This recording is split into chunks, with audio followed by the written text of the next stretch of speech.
Welcome to our deep dive into the nuances of German pronunciation. It's might surprise you to learn that for English speakers, German is considered one of the easier languages to pronounce. It's true. Today we're going to extract key insights and practical tips that'll have you sounding more like a local and less like, well, someone who just learned the word Guten Tag from a phrase book. That's right. We'll be uncovering the fascinating wheeze behind the hows of German pronunciation, exploring those linguistic quirks that make this language so unique. We've got a stack of materials here, charts, tables, even practice words. Let's start with something encouraging, shall we?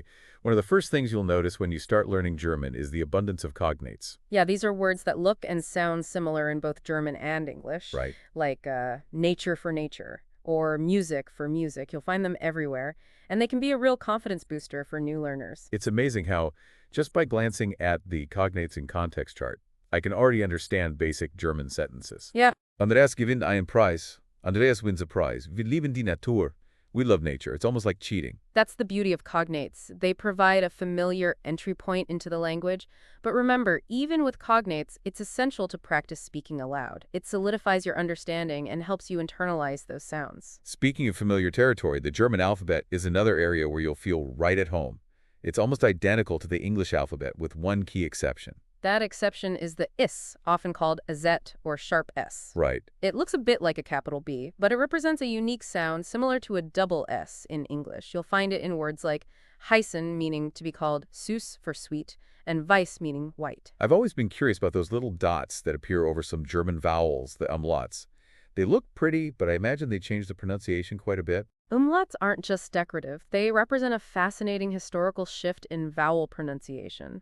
Imagine them as signposts pointing to a brighter, more resonant vowel sound. For instance, the A in Vater, meaning father, has that classic ah sound, Oh. thanks to the umlaut. So it's not just about learning new sounds, it's also about uncovering the historical echoes embedded within them. Exactly. Each umlaut tells a story of linguistic evolution, adding a distinct musicality to the German language. Now, let's tackle something that often trips up English speakers. Long and short vowels. I know there's a rule, but sometimes I get lost in the specifics. The rule is relatively simple. Vowels are generally long before a single consonant and short before a double consonant. Okay. Think of Vater meaning father, where the A is long, versus Holly meaning hall, where the A is short. I see. It's like the double consonant acts as a break, shortening the vowel sound. Precisely. And the same principle applies to other vowels, like the long oo in gut meaning good versus the short oo in mutter meaning mother. Paying attention to those consonant cues can make a world of difference in your pronunciation. That's a really helpful way to remember it. Now, what about consonants? Are there any major surprises there? You'll be pleased to hear that most German consonants are pronounced quite similarly to their English counterparts. But of course, there are a few fascinating exceptions that give German its unique character. Ooh, I love exceptions. Do tell. Take the chess sound, for example. It can be a bit intimidating at first, but it's what gives German words like book, meaning book, their distinctive guttural quality. I've always struggled with that chest sound. Is it like clearing your throat? It's a bit more nuanced than that. It involves a specific placement of the tongue and airflow. Think of it as a softer version of the Scottish loch, almost a whisper of air from the back of your throat. Wow, that's a helpful tip. I'm going to practice that one in front of the mirror later. Now I know there's another chest sound, right? You're absolutely right. German has two distinct sounds. The one we just discussed occurs after the vowels A, O, U, or the diphthong A. But when chow follows the vowels E, I, or the diphthongs E, O, or O, it takes on a different, almost raspy quality. Imagine the sound you make when trying to gently fog up a mirror. That's really interesting. I never knew there were two chest sounds in German.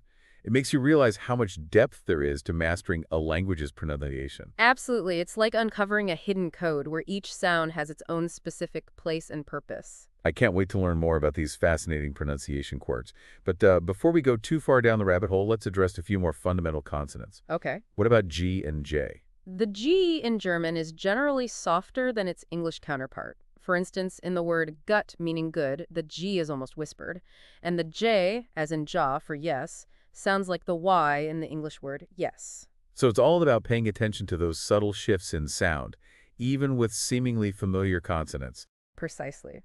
And speaking of subtle shifts, we can't forget those tricky cases where the letters B, D, and G sound differently at the end of a word or prefix. For example, the B in grob, meaning rude, is pronounced differently than the abe in abgesagt, meaning canceled. It sounds like context is key here. The position of a letter within a word can dramatically affect its pronunciation. Exactly, and this is where careful listening and practice come into play. But for now, let's move on to another fascinating aspect of German pronunciation: diphthongs. Ah, diphthongs, those vowel combinations that always seem to trip me up. What makes them so tricky? Diphthongs are simply two vowels combined to create a single sound.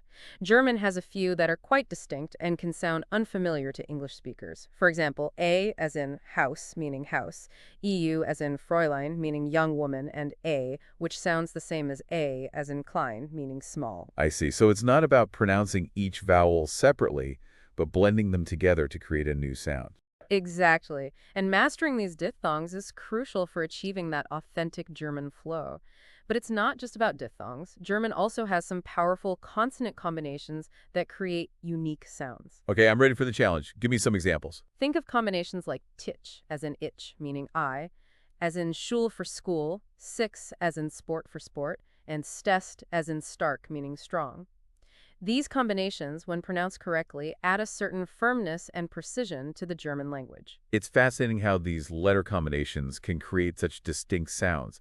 It's like each one is a mini puzzle within the larger puzzle of German pronunciation. And solving those mini puzzle is what makes learning German so rewarding. Now, there's one last pronunciation quirk I have to ask about the silent H.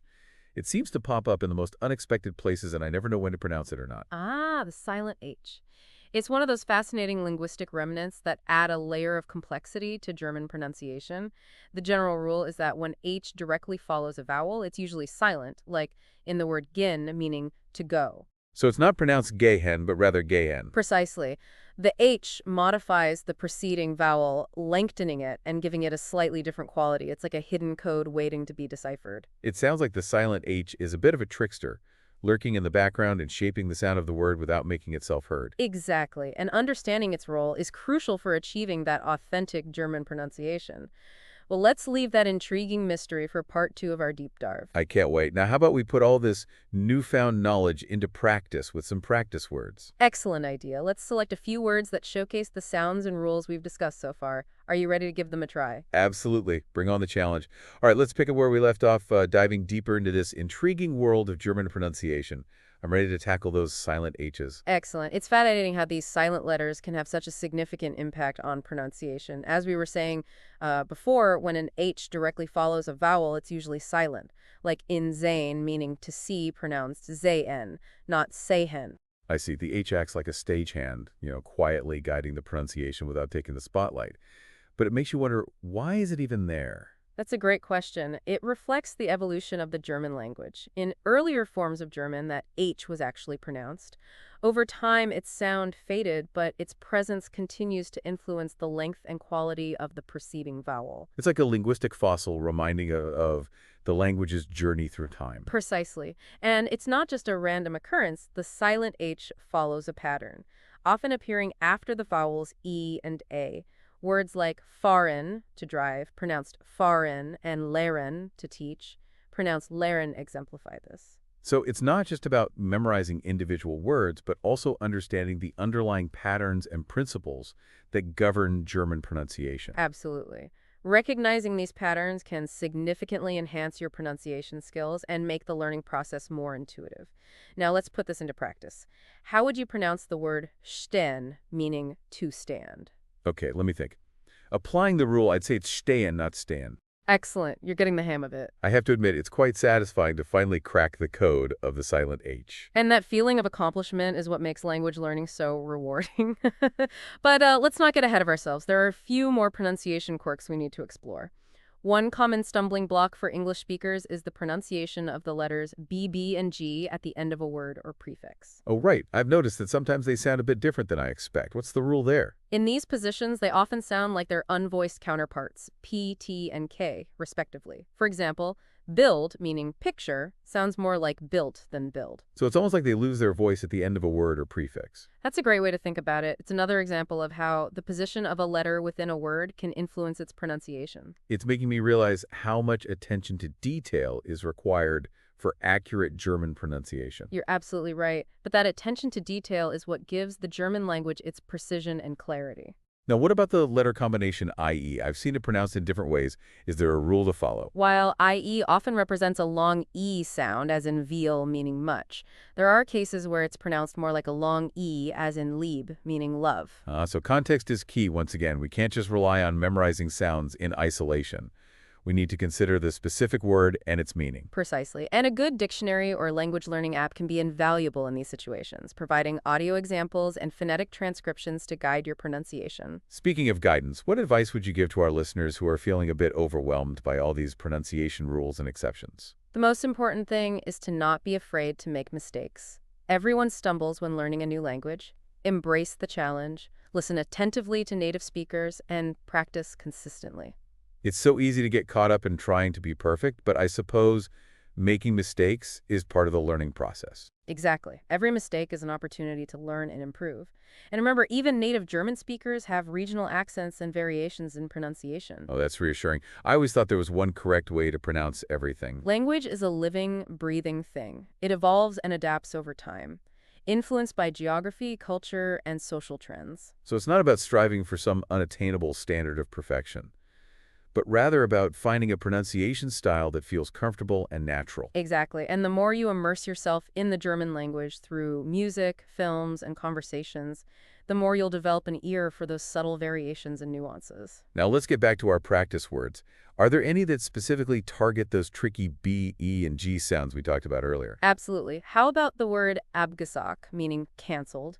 It's pronounced abgesagt. Notice how the B at the end of the prefix ab sounds like a P. Okay, that's a good one to practice. It really highlights how the position of a letter can change its sound. And how about a word with that IE combination we discussed? The word freundlich, meaning friendly, is a good example. It's pronounced freundlich, with the IE sounding like a long E. I see, so it's not Freundlich as I might have guessed. Exactly. And remember, these are just a few examples. The best way to improve your pronunciation is to listen to as much authentic German speech as possible. That's a great reminder. Now, before we move on, I want to touch on something you mentioned earlier, the rhythm and melody of the German language. It's quite different from English, isn't it? Indeed. German has a more staccato rhythm with a clear emphasis on the first syllable of most words. This gives the language a certain firmness and precision, which is often reflected in German culture as well. I've always admired the German attention to detail and their sense of order and structure. It seems to permeate many aspects of their lives. You're absolutely right. Language and culture are inextricably intertwined, and understanding the rhythm and flow of German pronunciation can give you a deeper appreciation for the nuances of German culture. It's like learning to dance to the beat of a different drum. That's a great analogy. And just like learning a new dance, it takes practice and patience to master the rhythm of a new language. So for our listeners who are just starting their German language journey, what are some key tips to keep in mind when it comes to mastering pronunciation? The most important thing is to listen attentively to native speakers.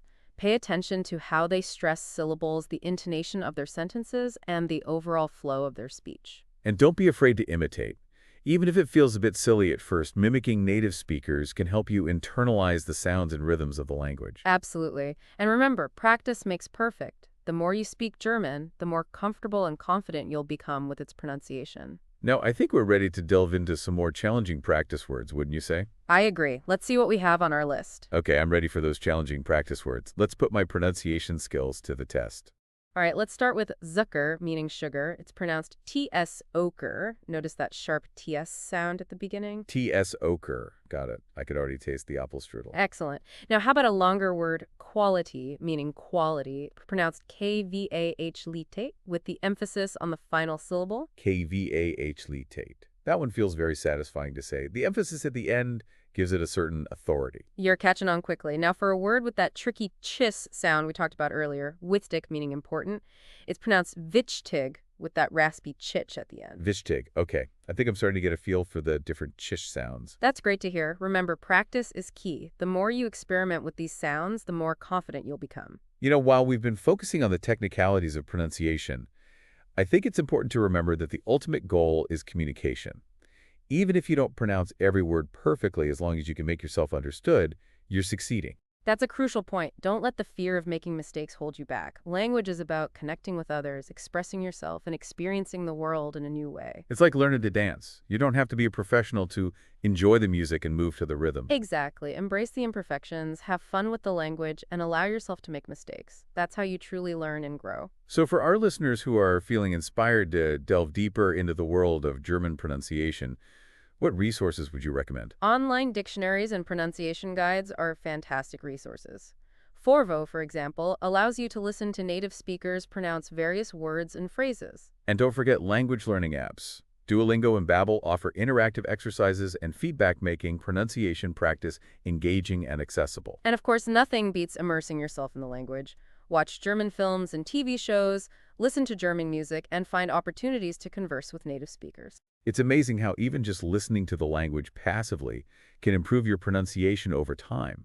Your brain starts to absorb the sounds and rhythms naturally. Absolutely. The more you surround yourself with German, the more comfortable and familiar it will become. Before we wrap up, I'd love to hear your thoughts on how a deeper understanding of pronunciation can enhance someone's overall language learning experience. It goes beyond simply being able to speak clearly. It's about connecting with the heart and soul of the language, appreciating its nuances, and gaining a deeper understanding of its culture and history. It's like the difference between reading sheet music and truly feeling the music. Exactly. When you understand the subtle sounds and rhythms of a language, you unlock a whole new level of appreciation and enjoyment. Well said. This deep dive has been incredibly enlightening. I feel like I've gained a whole new perspective on German pronunciation. It's been my pleasure to share these insights with you and our listeners. And to our listeners, we encourage you to continue your exploration of the German language. Don't be afraid to experiment, make mistakes, and most importantly, have fun. Until next time, happy pronouncing. TTI